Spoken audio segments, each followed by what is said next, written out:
c'est un très joli concept, hein, je trouve, ce meeting de bonne, ce meeting féminin. Alors évidemment, j'en suis ravie, avec en plus un très très beau plateau, puisque effectivement, Myriam Soumaré, qui est l'une de nos fers de lance dans cette compétition, mais aussi Tia Elbo, qui est la marraine de cette compétition. Tia Elbo, qui est tout simplement la championne olympique du saut en hauteur en 2008.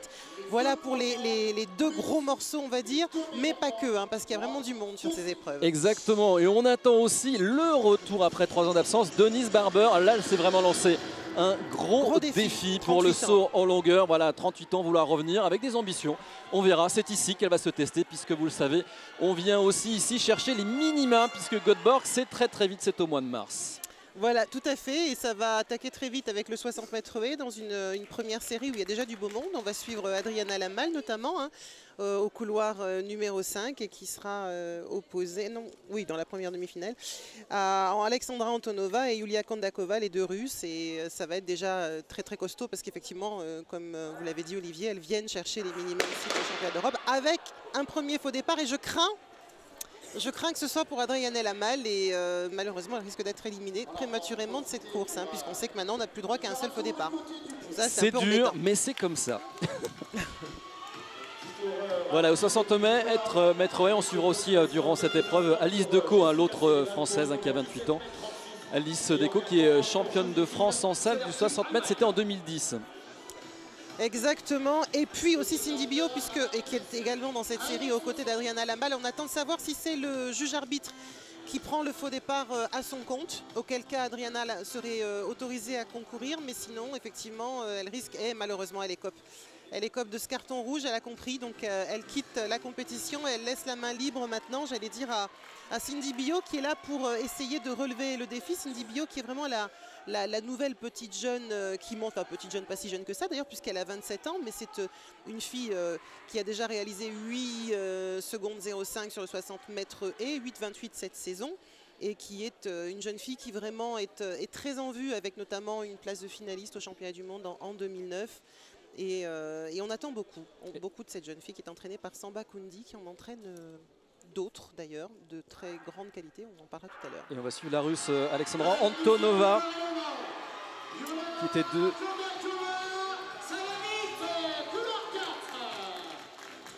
Et Kondakova qui a pris, alors vraiment elle a jailli des starting blocks, hein. Elle a voilà pris la course Russe à son compte tout de suite. On va attendre le chrono. Alors évidemment il y a des séries des finales, hein, sur cette course, parce que sur un 60 mètres haies, comme c'est quand même très bref, on peut récupérer, il n'y a pas de souci. Une heure après on a une finale, ce qui est intéressant. Et là malheureusement Adriana est vraiment passée à côté, ce qui est dommage, parce qu'on n'a pas beaucoup de compétitions de ce niveau en France pour se tester avant les grands rendez-vous européens ou mondiaux, hein. Est-ce qu'elle avait fait les 8-11 pour Antonova. Un excellent chrono pour cette première série du 60 mètres avec la victoire de Yulia Kondakova, pardon, pas Antonova. Sous vos applaudissements, s'il vous plaît. Alors bon, on n'est pas encore dans des très gros chronos, mais c'est une jeune fille qui est assez régulière. Puis bon, on n'est qu'en série, hein. Ce qui était intéressant, c'est qu'elle a jailli vraiment des starting blocks dès le début. Donc elle était aux avant-postes dès le début. Cindy Bio attend son chrono pour savoir si elle améliore sa meilleure marque de la saison.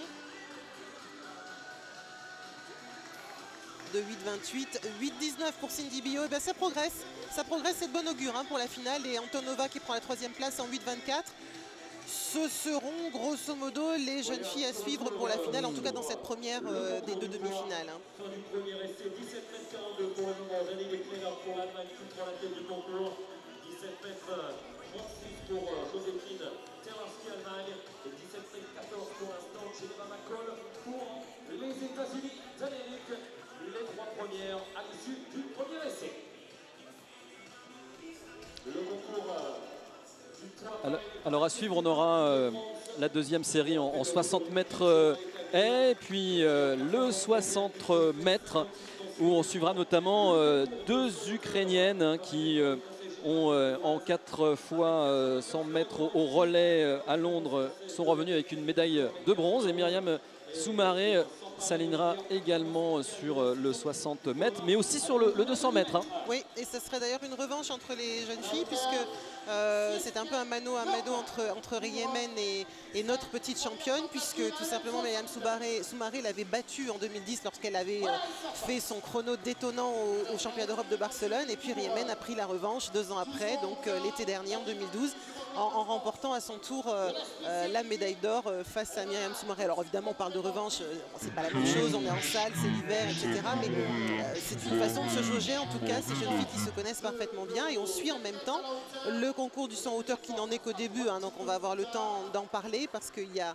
un certain nombre de filles de très très haut niveau dans cette compétition, et puis moi ça me fait très plaisir que ce soit une sauteuse en hauteur qui soit la marraine de cette compétition, parce que d'abord voilà. Tia Hilbo est une fille exceptionnelle quand même, qui a eu 2 enfants. Une sacrée longévité, hein. Grande longévité, qui s'était arrêtée, qui avait pris sa retraite un peu comme Eunice Barber pour mettre au monde son 2e enfant, et qui revient une seconde fois, et on rappelle qu'elle a été championne olympique après avoir eu son premier enfant, hein, donc c'est assez impressionnant. Alors on repart sur le 60 mètres haies, où on va retrouver donc la française Alice Decaux, qui a le dossard 48. Et elle sera au couloir numéro 2, opposée notamment à Veronica Borsi, l'italienne, une jeune fille qui est assez régulière, qui est assez dangereuse.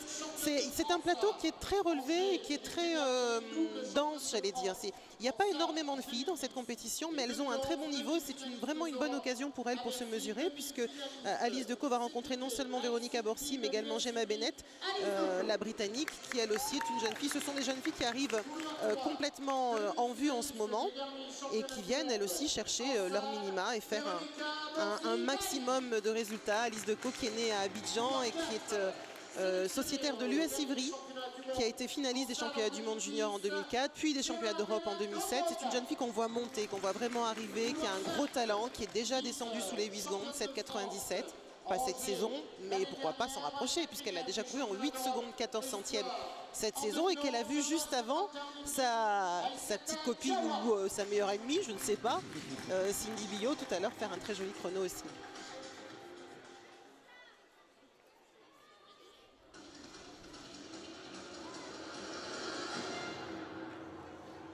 Et alors je vous parlais de Veronica Borsi parce que les Italiennes font vraiment le forcing dans le classement mondial depuis quelques saisons. Elle a 25 ans.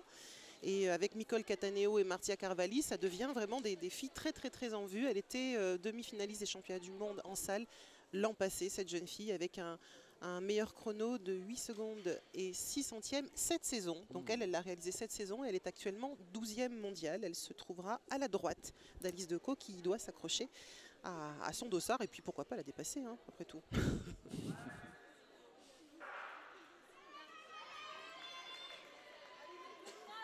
Ah, elle est bien dans le rythme, Alice Decaux. Elle est bien dans le rythme aux côtés de Borsi. Elle est 2e.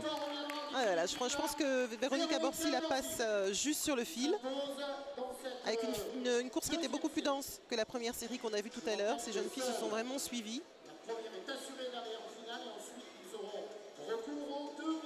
Une bonne attaque en tout cas d'Alice Decaux, qui était la première sur la première haie. Et puis qui tient bien le rythme, hein. Veronica Borsi est régulière cette saison, a déjà fait de gros chronos, donc elle est bien en jambes. On va attendre avec intérêt le chrono de Alice Decaux. Veronica Borsi donc qui l'emporte avec un temps officieux de 8 secondes 12 centièmes. On les retrouvera en finale bien sûr, hein, ça n'est pas terminé. 8-12 pour l'Italie.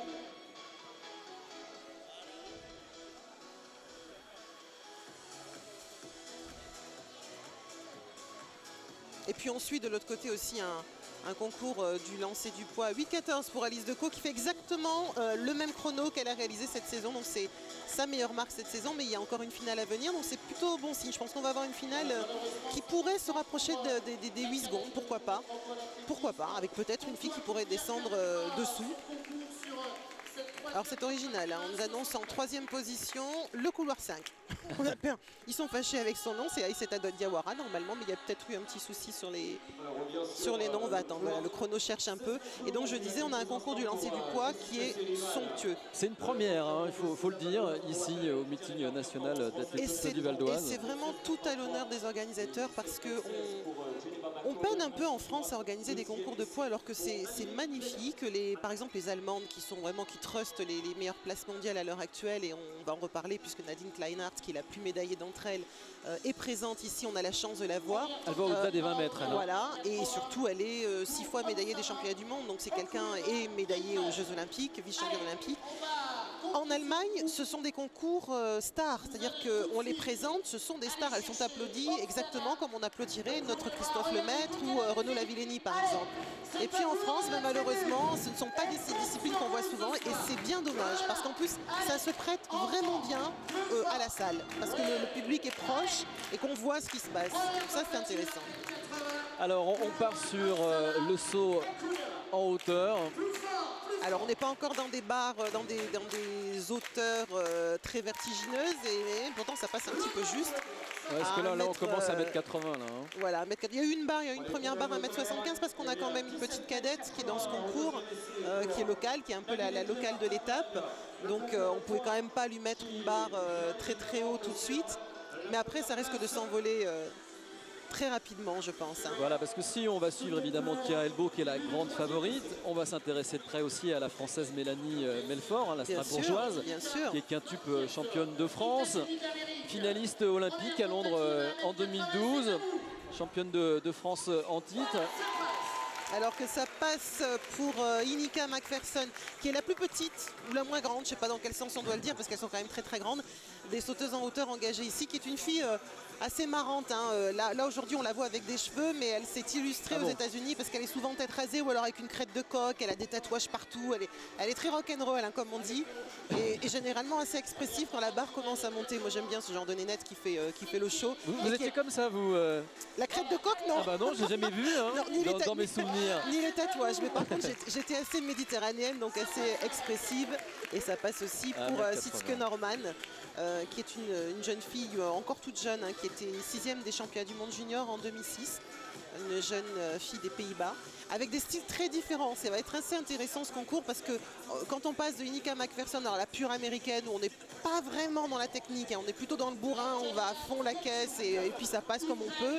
Après on a les filles de l'Est qui sont extrêmement techniques, avec des gestes mesurés pratiquement au cordeau, et puis Tia Elbaut, elle qui est beaucoup plus sur le ressenti, elle sent la piste, elle va très vite, c'est une ancienne heptathlète, donc c'est une fille qui est rapide, qui est puissante, qui est plus lourde que les autres filles tout en restant très, très mince. Donc on a vraiment tous les gabarits et toutes les tendances. Vous avez tâté des tathlons aussi hein? J'ai commencé par les heptathlons, les épreuves combinées. Bah, j'avais un physique plus d'heptathlète que de sauteuse en hauteur. Donc les soucis de poids, je connais bien et ça me fait plaisir de voir qu'une athlète montre qu'on n'a pas toujours l'obligation de faire 50 kilos pour sauter en hauteur. Quoi. Alors on va aller retrouver notre journaliste Florian Philippe qui est près de la piste et qui va recueillir pour nous des interviews tout au long de ce meeting, des sportifs mais aussi des institutionnels comme le président de la Fédé. Alors Florian, bonjour, vous êtes avec qui? Bonsoir Olivier, bonsoir Maryse. Bonsoir. Donc je suis avec Marie-Evelyne Christin. Bonsoir Marie-Evelyne Christin. Donc vous êtes présidente de la commission des sports au Conseil général du Val d'Oise. Alors, première question toute simple, qu'est-ce que vous attendez de cette soirée?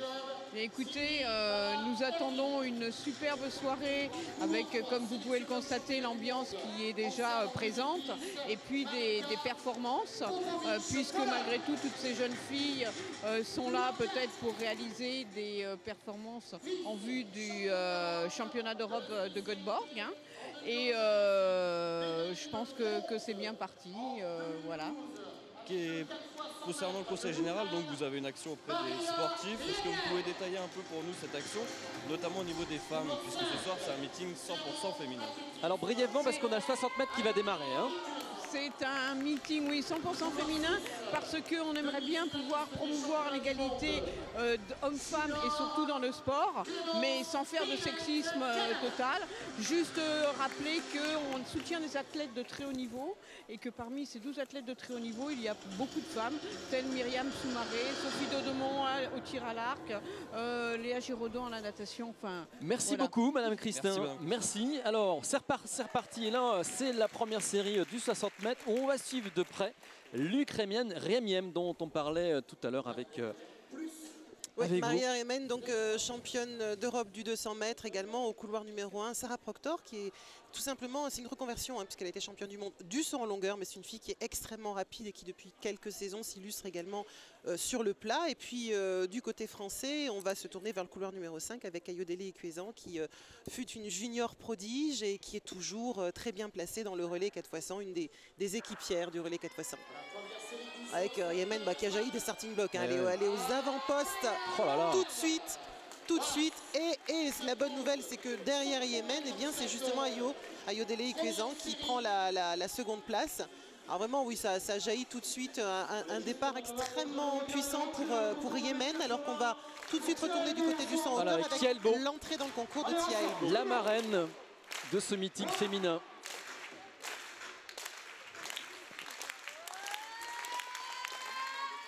Ça passe sans souci pour Tia, tout comme tout à l'heure d'ailleurs pour Mélanie Melfort pendant que nous étions en interview et juste avant le 60 mètres. Ça va très vite à l'athlétisme, c'est comme ça. Ça tire un peu dans tous les sens, il faut avoir les yeux partout.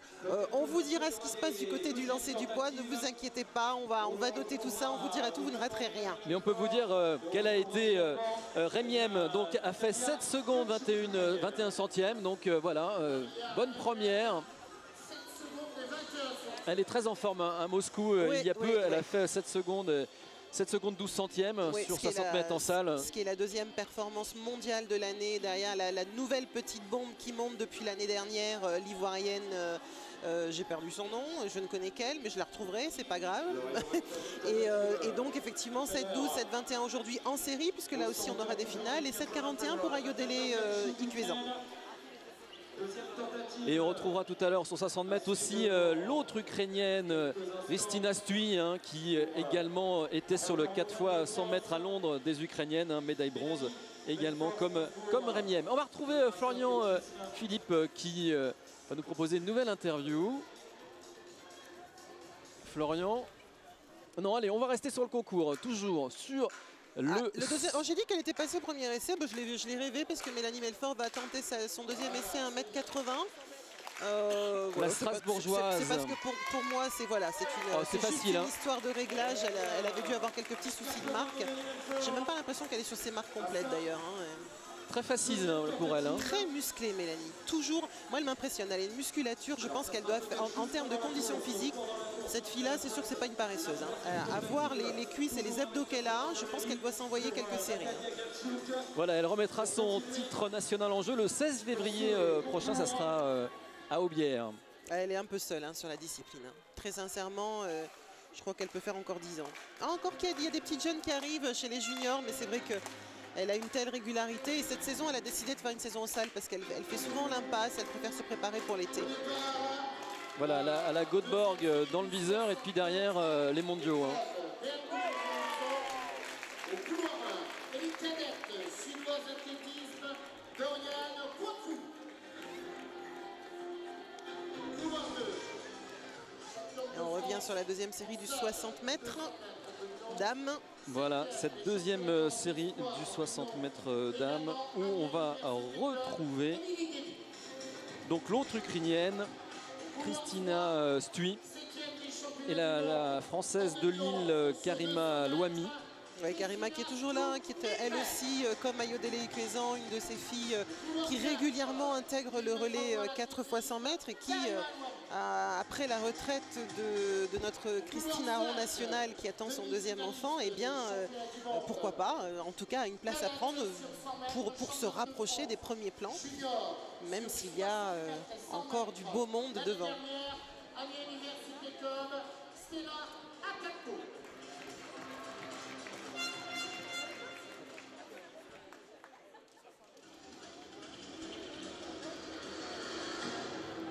On aura Karima Louami au couloir numéro 3 et Kristina Stui au couloir Karima Louami au 4 et Stui au 3. Avec à suivre aussi, pour le plaisir, Stella Kakpo qui est une petite jeune qui monte, qui a 19 ans et qui était championne nationale junior sur 100 mètres. Qui a réalisé 7 secondes et 59 centièmes. Bon, c'est pas encore du très haut niveau, mais ce sont des jeunes filles à suivre. Et c'est aussi l'intérêt de ce meeting féminin, justement, qui permet de découvrir aussi bien les petites jeunes que les valeurs sûres de l'athlétisme féminin, national et international.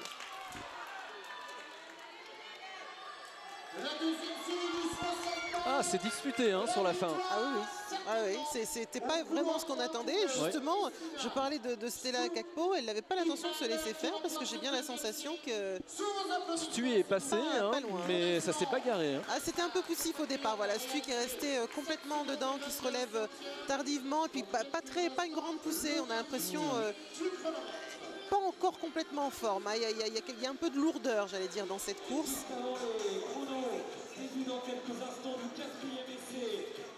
Stella Akakpo qui, elle, se dit qu'elle n'aura peut-être pas forcément ce genre de course tous les jours, donc qui a essayé de saisir sa chance. C'est Stui qui l'emporte, Christina Stui en 7 secondes et 47 centièmes. Devant Stella Akakpo, 7 secondes et 48 centièmes, qui améliore son record personnel. Ça, c'est de la bonne nouvelle pour la junior.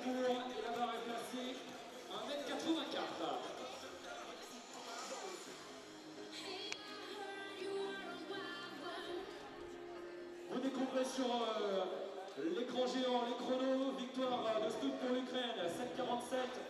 Akakpo qui prend la deuxième place en 7,48. Alors on va aller retrouver Florian Philippe qui est avec Michael Anani. Michael Anani, on connaît bien ici. Hein, c'est bon. Ouais, très bien. Il nous entend pas. Alors Florian. Oui Olivier, donc je suis avec Michael Anani. Bonsoir, bonsoir. Alors ce soir, donc vous êtes un grand champion de saut en hauteur valdoisien, vous êtes d'ici. Vous êtes venu voir les sportifs féminines. Qu'est-ce que vous pensez d'un meeting 100% féminin? Oh bah tu parles, C'est une bonne chose, hein. On a besoin de quelque chose qui puisse amener un petit peu de dynamisme au niveau de l'athlétisme, et ça passe par ce genre de concept, un nouveau concept qui puisse rééquilibrer un petit peu le sport au niveau féminin. Et c'est pas mal, je pense que ça marche bien, on a de bons retours, là les tribunes sont pleines, il y a un beau plateau ce soir, donc je pense que c'est vraiment bien, c'est de bon augure. Et vous personnellement Michael, où en êtes-vous en ce moment? Vous préparez la saison, quelle est votre actualité très, très prochaine? Pour ma part, j'ai commencé une petite saison en salle. En général, la salle, depuis quelques années, je m'en sers plus pour bosser des points techniques. Donc j'ai changé pas mal de choses. Ça porte pas encore ses fruits, mais bon, je me focalise plus sur la saison estivale. Ça devrait rentrer dans l'ordre bientôt et donner de bonnes performances comme d'habitude. Très bien, merci beaucoup Michael. Voilà donc Michael Anani, champion valdoisien de saut en hauteur. Ouais. À vous Olivier, merci. Eh ben, merci beaucoup. Michael qui se prépare aux États-Unis et qui donc effectivement est obligé de faire un petit peu malgré tout l'impasse sur la saison en salle parce que la saison universitaire américaine n'est pas du tout timée comme la nôtre. Et ils s'entraînent énormément, il y a beaucoup de compétitions et ils reviennent en France aux environs du mois de mai. Alors d'un valdoisien à une valdoisienne, il n'y a qu'un pas. On va aller retrouver dans quelques instants Myriam Soumaré pour cette troisième série du 60 mètres. Myriam Soumaré, on peut dire l'enfant du pays, puisque ici on est dans le Val d'Oise et qu'elle évolue au club A Pays de France Athlé 95. Elle a grandi à Villiers-le-Bel et puis elle évolue aujourd'hui comme puéricultrice à Sarcelles.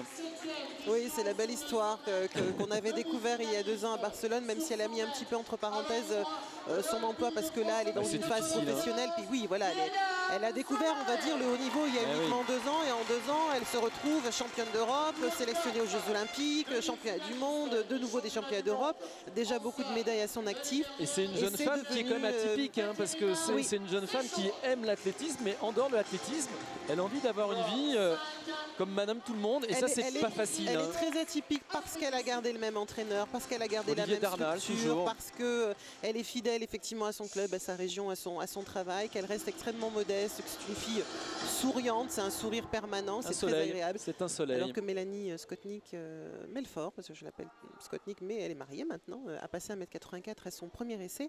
Et Myriam sera notamment opposée à Katerina Tchechova, la Tchèque, et Cherisa Jones, qui nous vient d'Afrique du Sud, pour essayer de tirer tout ça vers le haut, avec aussi Jennifer Gallet au couloir numéro 2 et Patricia Buval au 1. Mais elle est favorite de cette série. Hein. Oui, tout à fait. J'allais dire que c'est plus une chance pour Patricia Buval et Jennifer Gallet d'essayer de grignoter quelques centièmes et de se rapprocher de très bons chronos.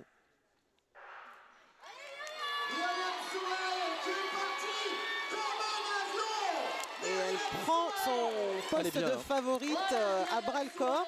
Elle est partie effectivement très très fort, très vite, très en ligne. Elle se relève tranquillement, très technique, il n'y a rien à dire là-dessus.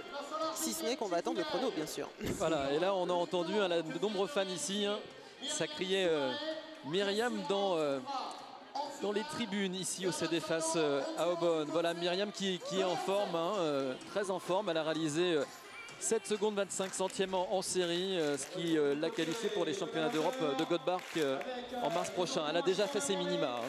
Donc elle est venue ici très tranquille. Elle est venue pour chercher effectivement un chrono, 7,29. C'est pas encore tout à fait la surmultiplier. Il va falloir aller un petit peu plus vite parce qu'on a vu dans les autres séries qu'il y a de la concurrence alors que ça passe pour Tia Elbo au premier essai à 1,84 m. Mais on va dire une course très propre hein, de toute façon. En attendant le 200 mètres parce que ce soir on va dire qu'elle se fait surtout une séance d'entraînement très technique, très poussée en résistance puisqu'elle va tout à l'heure participer également aux 200 mètres avec quelques-unes de ces jeunes filles. Voilà Myriam qui on le rappelle a 27 ans mais qui a commencé à seulement 18 ans l'athlétisme. Je ne sais pas si dans votre vie d'athlète vous avez rencontré des jeunes qui ont démarré aussi tardivement, si, mais c'est assez étonnant. L'athlétisme est quelque chose qu'on peut démarrer tard à une condition, c'est qu'on soit sportif. Bon, ça paraît idiot ce que je dis, mais il faut qu'il y ait déjà de bonnes bases. C'est-à-dire qu'elle a peut-être fait de la gymnastique avant ou autre chose. C'est-à-dire qu'on ne vient pas de la rue et on ne dit pas tiens je vais faire de l'athlétisme. Il faut avoir déjà de bonnes bases et être athlétique au sens propre du terme. Donc déjà savoir courir, avoir des abdos, avoir les bases de l'athlétisme, ce qui n'est pas si évident que ça, puisqu'on le pratique de moins en moins à l'école, il faut le savoir, bien que ce soit normalement obligatoire, on fait plus des tours de terrain que de l'athlétisme. Donc c'est possible. Ce qui est plus étonnant encore dans son parcours, bien que déjà le début soit étonnant, c'est de se retrouver quelques années après, très peu de temps après avoir commencé championne c'était d'Europe. très vite, Voilà. hein, ouais, c'était en 2010. Alors Inika McPherson qui demande, contrairement à ce que silence. souhaitait le speaker, du silence. Ce qui est assez étonnant, ça Oui, aussi, parce que c'est pas commun du tout. Mais ça aussi, on le voit souvent aux États-Unis. Ils n'ont pas du tout les mêmes codes que nous. C'est pas du tout la même chose. C'est une petite bombe. Hein. Elle est petite, à fond la caisse. C'est un tout autre son en hauteur que j'affectionne pas particulièrement, mais que je trouve ça assez spectaculaire de voir. J'allais dire l'énergie qu'elles ont. C'est du sprint, quoi. C'est du sprint en hauteur. Elle est tatouée de partout. Hein. Elle est tatouée sur les deux mollets, elle est tatouée sur les épaules, elle est tatouée dans le cou. Il ne reste plus de place.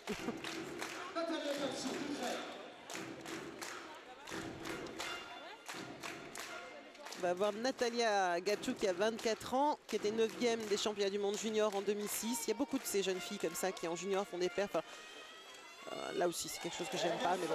C'est très technique avec les hanches qui bougent dans tous les sens. Moi, j'ai toujours l'impression qu'elles vont se déboîter. Hein. Mais c'est les techniques de l'Est. Elles sont vraiment...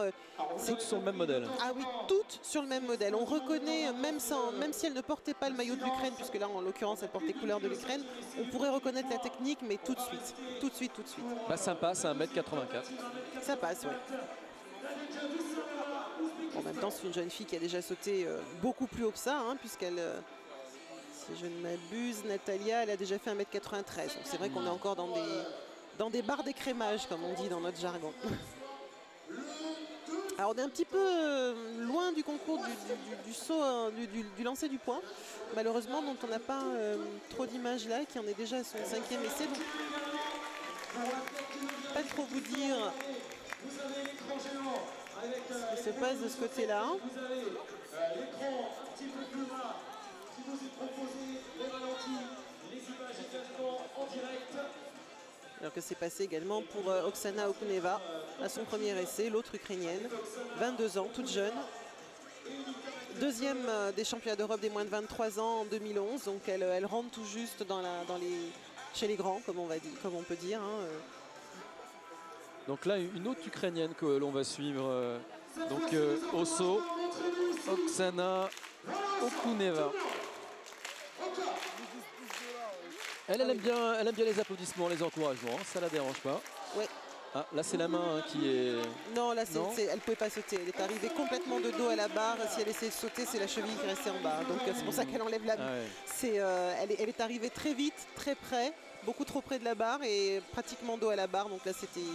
donc elle s'en est rendu compte et donc ça c'est un geste pour éviter de se faire mal. Oui, c'est exactement ça. D'accord. C'est exactement ça. Elle ne peut pas sauter, donc elle dégage la route, on va dire. Donc j'ai dit une bêtise tout à l'heure, c'était pas Oksana qui avait franchi la barre, hein. C'était une autre jeune fille. Et on retrouve Inika Martin. Ah, j'avais pas vu ceux des bras aussi. Alors les bras, les poignets, ouais. Alors, on a une jolie Betty Boop sur la main gauche. On a des fleurs sur la main droite, on a les poignets, on a le cou devant, le cou derrière, les mollets à droite et à gauche. Et vous avez raison, il y a une sacrée technique là. Ça aussi, c'est américain. Ah oui, c'est... Tous les Américains sautent comme ça. Ah, j'expire, je soupire, je respire. Et d'ailleurs, Michaela Nani, voilà, c'est terminé pour elle, 1m84. Elle ne franchira pas à la barre, elle reste à 1m80. Et Michaela Nani, donc, qui est partie aux États-Unis, saute comme ça aussi maintenant, avec cette déjà départ arrêté. Ça, c'est très américain.